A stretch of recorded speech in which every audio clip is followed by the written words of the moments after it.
So the mighty Pixel 4 smartphones have finally launched, and they're actually a wee bit cheaper than usual this time around, although you'll still probably need to prize out at least a couple of grand's gold teeth to afford one, especially that XL monster. But if your overdraft won't quite stretch to one of these shiny flagships, then no worries, because earlier this year Pixel squeezed out the excellent 3A and 3A XL. Starting from just 400 quid, these wallet-friendly Pixels boast a very similar look, feel and everyday experience to their premium siblings, right down to that bloody brilliant camera tech. And as much as I like the Pixel 4 and the Pixel 4 XL, I've got to say I'd rather recommend the cheaper handsets to anyone who doesn't actually sleep on a big pile of money. Now, I've been using the Pixel 3a XL on and off for the last few months ever since it originally launched, and I thought with the release of the Pixel 4, what better time to return to it and remind everyone of how bloody good it is. And for more on the latest and greatest mobile tech, please do plug, subscribe and ding that notifications bell. Cheers! Now first up, I do actually still struggle at times to tell these cut price Pixels apart from the more premium models. Of course, you don't have the same ridiculous mustache notch here on the Pixel 3a XL, which is definitely a major plus. But beyond that, you do get a similar styling, complete with that dual texture backing and that poppy power button. The heft is very similar, and thankfully, even though this cheaper device is actually made from polycarbonate rather than more premium materials, it's still in good nick all these months on. I haven't dropped it or anything, admittedly, but it has been chucked in plenty of backpacks and taken on quite a few nights out where alcohol has played a major factor, and touch wood, no scratches, scuffs or chips or anything to speak of. This white model still looks pleasingly fresh after all this time, and that matte finish means that it won't pick up greasy fingerprints when you fondle it, unlike most glass-based rivals. And it's also quite refreshing to have a rear-mounted fingerprint sensor instead of one of those built into the display doohickeys. I mean, the in-screen scanners are a lot better than they were roughly a year ago, but still not quite as responsive as a proper physical effort. And as usual, you can swipe that sensor to drag down your notifications bar, which on this XL model is an absolute godsend because it's more of a handful than Ron Jeremy. And of course, one of the biggest benefits of bagging yourself a Pixel smartphone over most rivals is the fact you get pretty much immediate software and OS updates. So of course,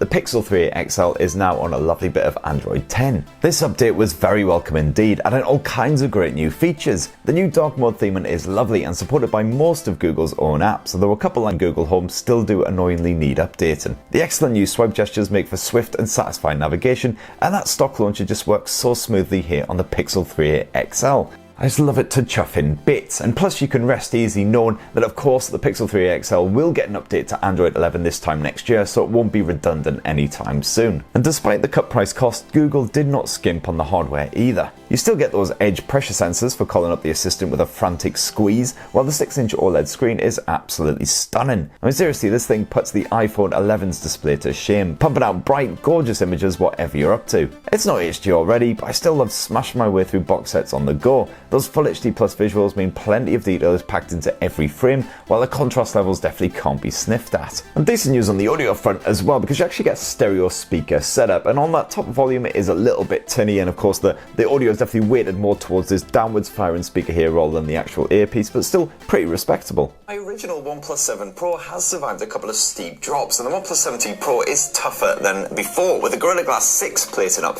And the good news is, as well, if you don't want to go Bluetooth or dongle, you do actually get a bit of headphone jack action up top. Lovely stuff. Now, one of the few areas where the Pixel 3a handsets don't quite live up to rivals is the performance. The Snapdragon 670 chipset is backed by 4 gigs of RAM, and as I said, that's perfectly fine for everyday use. Things are nice and smooth. However, gamers and more demanding users may want to spend a bit more cash on the OnePlus 7T or something packing one of Qualcomm's 800 series platforms, which definitely deliver greater longevity. That said, PUBG plays fine here on the HD detail level, which is where the graphics max out for the Pixel. You will see the odd little stutter or stammer when things get proper tasty, but nothing too distracting. Annoyingly, there is no dedicated gaming mode or features like that built into Android, such as notifications blocking or network streamlining, but I still managed to keep a competitive edge and basically not get blown to smithereens seconds after touching down. When it comes to the storage space, things are a bit tight here on the Pixel 3a XL as well. You get just 64 gigs of storage and no microSD memory card support to expand that either, though at least you do get unlimited storage on the likes of Google Photos, so that'll help out a bit. But of course, the biggest argument for grabbing this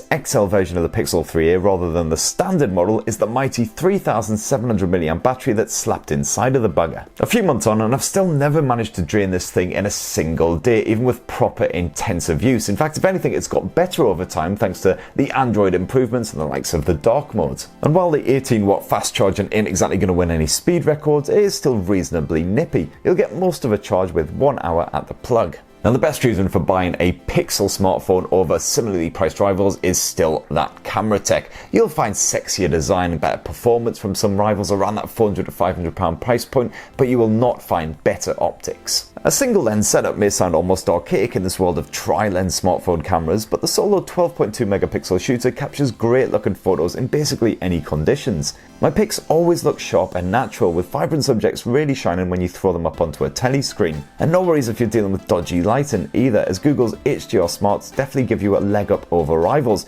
capturing a respectable amount of detail while also taming those lighter elements. And that night sight mode is still a winner as well. You don't get quite the same perfect balance that you do on Huawei's P30 handsets, but the Pixel 3a XL is just as strong in low light as overpriced tat like the iPhone 11 and Samsung's premium smartphones. Even the portrait mode impresses here despite that single lens setup and the lack of Google's Pixel Visual Core ISP as well. Plus, the handset saves a version of each portrait pic without that bokeh style blurring in case for whatever reason you're not keen on the results. And no complaints on the video front with the Pixel 3a XL either. As you'd hope, you can shoot up to 4K resolution video with dependable image stabilization. My home movies once again look good when I check them out on a TV, and they sound good too thanks to the crisp, clear audio pickup. And meanwhile, selfie fans can capture sharp 8 megapixel photos of their mug with quite a wide angle finish, which is definitely handy when trying to grab lots of background action, or if you have lots of friends like I don't. You may not get dedicated pro controls or anything like that, but the Pixel 3a XL is definitely perfect for anyone who simply wants to point and shoot and get great results with minimal thought, which to be fair is 99%